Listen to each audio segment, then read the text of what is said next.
თბილისში საცხოვრებელ კორპუსებში განათების ახალი სისტემის მონტაჟი დაიწყო. მოსახლეობის სურვილის შემთხვევაში განათებას დაამონტაჟებენ და ის სენსორული იქნება. ის მოსახლეობისთვის ეკონომიკური და ხელმისაწვდომიც იქნება. განათების ახალი სისტემა მოსახლეობას შეღავაც გაუწევს და ელექტროენერგიის ხარჯებს 75%-ით დააძოგინებს.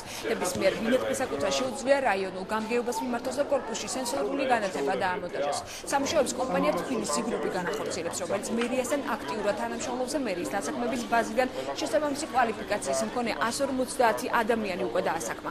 ამხანაგურის პროგრამის ფარგლებში განათების სისტემის მონტაჟი თანადაფინანსებით ხორციელდება. მისი საფასური 10%-ს მოსახლეობა, ხოლო 90%-ს მერია დაფარავს. თბილისის მერი ბოგდა ხმელნიცკის ქუჩაზე მდებარე ერთ-ერთ კორპუსს ესტუმრა, სადაც სენსორული განათებებია დამონტაჟებული. გიუგლოვამ ახალი სისტემა დაათვალიერა და ადგილობრივ მოსახლეობას შეხვდა. ის ადგილობრივებს არსებულ პრობლემებზე და მათი გადაჭრის გზებზე ესაუბრა.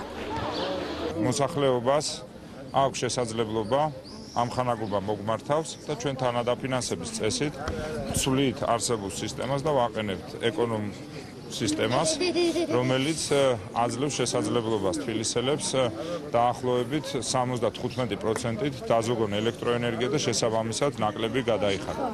აქ საუბარია სადარბაზოებზე, თუ საშუალოდ ერთი თბილისური სადარბაზო, კორპუსის სადარბაზო იხდის ხოლმე დაახლოებით თვეში 20 ლარს.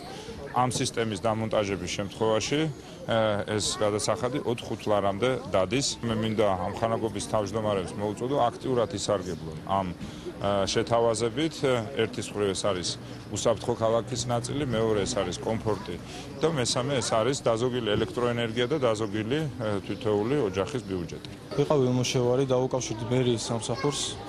შევიტანე განცხადება სამუშაოს თაობაზე, დამიკავშირდნენ ერთ კვირაში. ეხლა ვმუშაობ, კმაყოფილი ვარ.